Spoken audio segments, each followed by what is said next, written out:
الناس اللي حابه تشتغل من البيت وما معهاش راس مال تجمع هنا معايا. نبدا الفيديو بتاعنا بالصلاه على النبي. اللهم صل وسلم وبارك على سيدنا محمد وعلى اله وصحبه وسلم. دلوقتي انا جايبه لك تشكيله حاجات ممكن تاخديها سكرينات او تدخلي في الجروب اللي انا هسيب لك اللينك بتاعه وتاخدي الصور وتعرضيها عندك زي ما الناس ما عملت وطلبت اوردرات بناء على الصور اللي انا نزلتها. معانا مفارش ترابيزه. المفرش ده ب25 جنيه. تمام. متر في 50 او في 60 سنتي. تمام. متر في 50 سنتي. ده التقليد من اللي كان نازل في السوق اللي هو فتافيت السكر. تمام. المفرش من ده ب25 جنيه. معايا دهب صيني. الحلق من ده ب12 ونص. الحلق ب12 ونص. تمام. الحلق ده ب16. بصوا طبعا معايا تشكيله كبيره. اللهم بارك. بصوا الحلق ده ما شاء الله ده ب30. القرطاس بصوا معايا تشكيله ما شاء الله جميله جدا. تابعي معايا الفيديو للاخر علشان خاطر لو الدهب ما عجبكيش تشوفي حاجه تانية ممكن تشتغلي منها. بصي الحلق من ده بينباع ب60 جنيه وب70 جنيه. اقسم بالله اقسم بالله ده اللي بينباع ب60 وب70. لو انت عندك اي مكان بيبيع دهب صيني انزلي واسالي البتارين اللي بتبقى واقفه دي بتبيع الحلقان بكام. انا وفرت لك تشكيله كبيره وباسعار قليله. ده ب25 جنيه. عارفه يعني ايه ده ب25 جنيه؟ اللي بينباع ب50 جنيه وب60 جنيه. بصوا اشكال بقى يعني جميع الاشكال الحمد لله. بصوا الذهب الصيني وجمال. الدبل دي الدبله ب20. الدبله بكام؟ الدبله ب20 للكميه. طبعا الرسومات كلها موجوده. تمام. في اللون الفضي ب12 ونص يا جماعه. الحلق ب12 ونص. انا بوريكم ليه؟ لان في ناس بتقول انت مش بتعرضي الشغل كله. انا غصب عني والله. بصوا الاشكال تشكيله مش هتلاقيها بره. بصوا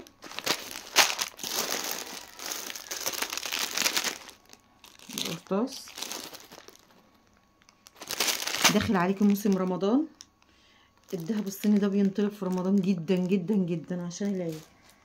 معانا الكوشنات يا جماعه. اللي داخل يقول لي احنا عايزين اوف وايت. هو مفيش اوف وايت.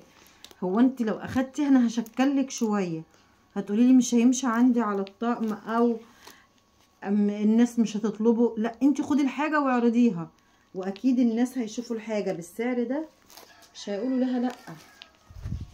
فاهميني؟ يعني كوشن زي ده 40 في 40 ب50 جنيه او 45 في 45 ب50 جنيه. والله العظيم ما فلوس. انا كنت ببيع السنه اللي فاتت ب60 جنيه وب75 جنيه. المتر منه ب250 جنيه بينباع. بصوا الظهر بتاع القماش اللي هو زي الشانيل يعني. شكرا لكل الناس اللي دخلت سألت عليا. اي وش من ده مش فر ب30 جنيه. تمام. مقاسه 45 في 45. استنوا نسيت اوريكم الخواتم. الناس اللي طلبت الخواتم للكمية الخاتم ب25. الخاتم ابو 50 جنيه وابو 45 جنيه للكمية ب25. جمعي اوردرك واطلبي اللي انت عايزاه. في ناس حاجزه معايا مرضتش اشحن لهم غير لما يشوفوا الخواتم. بصوا اللهم بارك.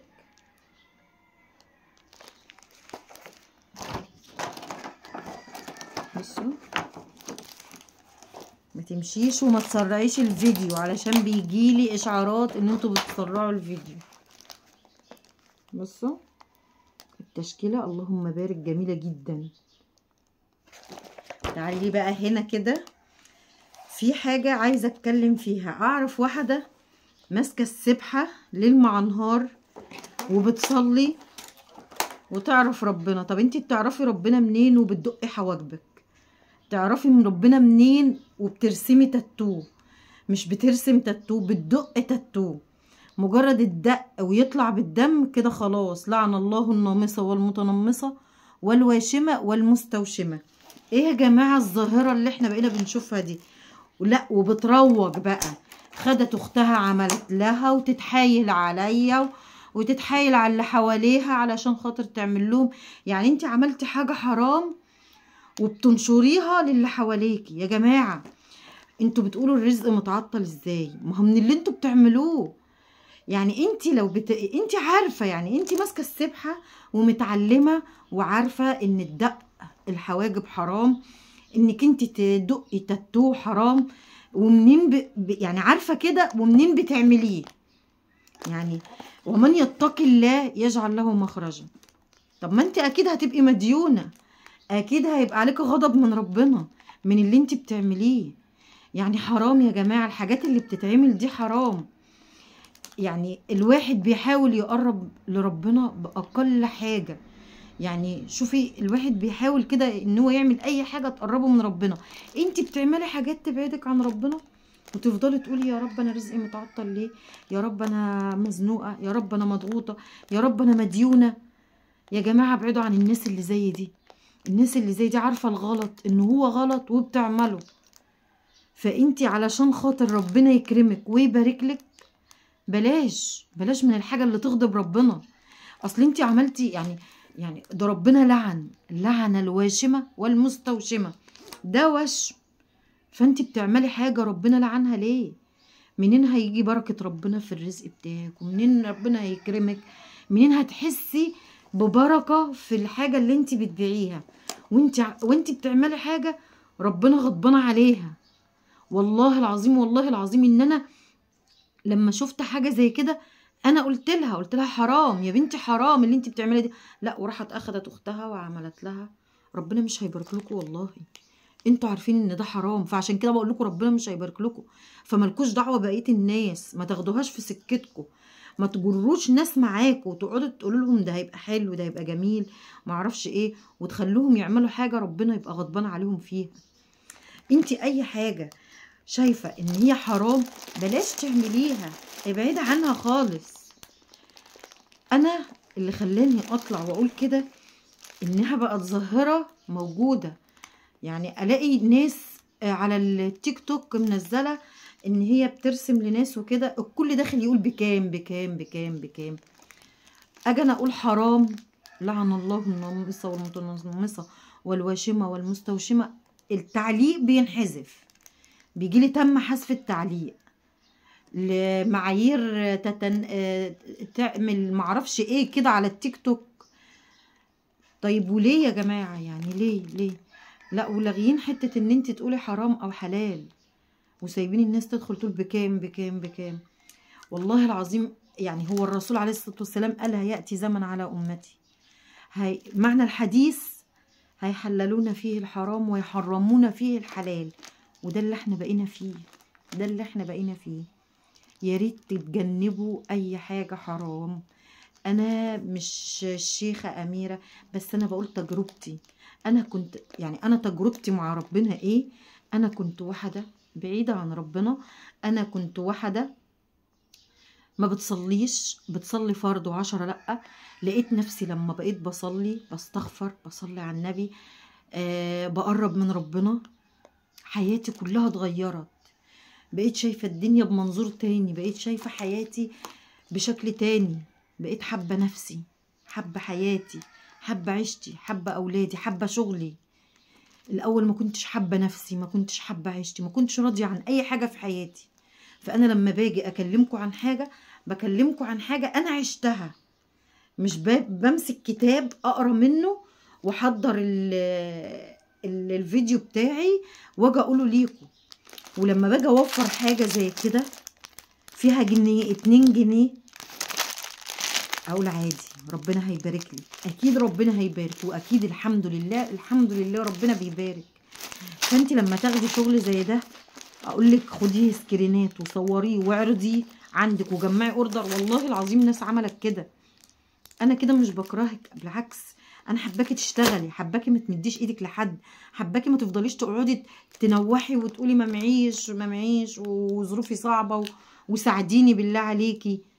يعني انا لما في واحده بتشحت كده جايه عليا عماله تقول لي لله لله الهي يخليك الهي يستر، نفسي اقول لها مدة الايد دي صعبة قوي، يعني مدة الايد دي مش هينة عند ربنا. فانتي ليه تمدي ايدك؟ ما تطلعي تشتغلي، ما انتي ما شاء الله ما شاء الله بصحة وواحدة كويسة يعني. ليه تمدي ايدك للناس وتشحتي؟ ما انتي في ايدك انك تشتغلي، لكن واخدوها مهنة. فانتي يا روحي ما تقعديش وتستسلمي يا ستي، انتي مش لازملك، اشتغلي حركي نفسك، ما تسيبيش نفسك للفراغ. عفوا. انا لما بطلع اتكلم معاكم كده، اول ما بفتح الكاميرا ببقى حابه ان انا اتكلم، حابه ان انا اقول كل اللي جوايا. والله العظيم والله العظيم انا ما ببقى محضره خالص هقول ايه في الفيديو. ربنا هو اللي بيبعت لي الكلام ده، انا ما اعرفش انا بقوله ازاي. انا بسمع الفيديو بعد كده زيكم. فانتي اي حاجه فيها حرمانيه حرام انك انتي تعمليها، بلاش تعمليها. جربي انك تصلي وتواظبي على صلاتك، جربي انك تسبحي، جربي انك تستغفري، والله العظيم حياتك هتتغير، ربنا هيبارك لك، ربنا هيكرمك. فانتي ما تستسلميش. دهب صيني جبنه يا ستي مش ضروري تاخدي مني، انتي عارفه مكان بيبيع حاجات زي كده وباسعار كويسه، هاتي واشتغلي. بالنسبه للناس اللي طلبت مني بواقي القماش، اقسم بالله العلي العظيم ما فيه يا جماعه. بواقي القماش دي في المصانع دي كده يعني حاجات بتخسر معاهم، وده هالك عندهم، فحاجات مخسره معاهم. فاوريدي الحاجه اللي بتبقى موجوده مش بتبقى باستمرار. عشان اجمع لكم شويه بواقي قماش زي كده فيها ولا بتاع يجي 5-6 شهور. فانا جبت بالنسبه للمصنع اللي انا بتعامل معاه، جبت شويه القماش اللي كانوا موجودين عنده ومش عارفه اوفر تاني. انتي ما تقفيش، عندك ورشه في المكان اللي انتي فيه، عندك مصنع في المكان اللي انت فيه، روحي له قولي له انا عايزه بواقي القماش اللي عندك. عندك محل بيبيع قماش اصلا، قولي له انا عايزه بواقي القماش اللي بتطلع من التواب، عايزه بواقي القماش اللي فيها غلطات عندك. ما توقفيش نفسك، يعني انت ما توقفيش نفسك على اميره مجرد انها بتديكي فكره وانت امشي عليها بس مش اكتر. لما احنا قلنا البياضات ان شاء الله ان شاء الله هحضر على شويه فيديوهات. انا ما عنديش قلت انا هعمل فيديوهات تاني، لان لما بقول كده انا ما بعملش اصلا وما بنزلش. فانتي يا روحي اشتغلي. الخداديات دي انا متاكده زي ما انتم بتاخدوا كلامي ثقه، انا متاكده ان مفيش فيديوهات مفيش خداديات زي دي بالسعر ده. فانتي لو هتاخدي لك كميه، احنا داخل علينا شهر رمضان، هتعرضيهم عندك على الحالات بتاعه الواتس هتشتغلي. لو الحته فيها 10 جنيه 15 جنيه حلوه زي العسل، مشي. ما تعطليش نفسك، ما توقفيش نفسك على حاجه. ما معكيش فلوس، خدي سكرينات، انا هحط لينك الجروب علشان انا هصور كل الحاجات دي وانزلها في الجروب، علشان خاطر اللي حابه تاخد الصور وتنزلها عندها على الحالة وتجمع اوردر وتاخد منه فلوسه وبعدين تطلب الاوردر مني. فانتوا يا جماعة كلمة واحدة بس اللي هقولها لكم، ومن يتق الله يجعل له مخرجا. اقسم بالله انا اعرف واحد معرفة شخصية بينهش في اعراض الناس وبينزل لكم فيديوهات قرآن على التيك توك. انا مش فاهمة ازاي، يعني انا حاجة انا عارفاها ولمساها، الناس بقت عاملة كده ليه يا جماعة؟ الدنيا ما عادتش، الدنيا بقت صغننة قوي، الموت بيدق كل باب، لا بيقول كبير ولا صغير ولا طفل ولا ست ولا عجوزة، لا الموت عاد بيدق كل الابواب. فانتي ومن يتق الله يجعل له مخرجا. انا بقيت اشوف ناس حواليا اقسم بالله بستعجب. ربنا يعفينا يا رب عنهم ويبعدنا عنهم ويبعدهم عننا يا رب. فانتوا شوفوا اللي هيحتاج يحجز اوردر معايا على الواتساب، انا رقمي، انا لما بقول لمحدش يرن عليا انا مش مالكه ان ارد، تمام؟ غصب عني اقسم بالله. فاللي حابه تحجز معايا واتساب، تمام يا جماعه، انا ما بعرفش احجز غير واتساب. احجزي من على تليفون جوزك، تليفون ابنك، تليفون اختك، بس هتحجزي معايا واتساب. رقم الواتساب بتاعي 010-19-16-82-30. تمام، 010-19-16-82-30. ده رقم الواتساب بتاعي. هتدخلي تحجزي معايا، هتسيبي لي اسمك الثلاثي ورقم تليفون اضافي والمكان اللي انت منه، المركز بالمحافظة، وعربون 100 جنيه. ليه العربون 100 جنيه؟ علشان الحاجة لو ما استلمتيهاش يبقى كده 100 جنيه راحت عليكي مصاريف الشحن، لكن 100 جنيه هتنزل من الحساب بتاعك. تمام. في اي استفسار، في اي حاجة، سيبيلي اي حاجة انت عايز تسأل عنها في الكومنتات، وما تنسينيش بدعوة حلوة ولك بالمثل. والسلام عليكم ورحمة الله وبركاته.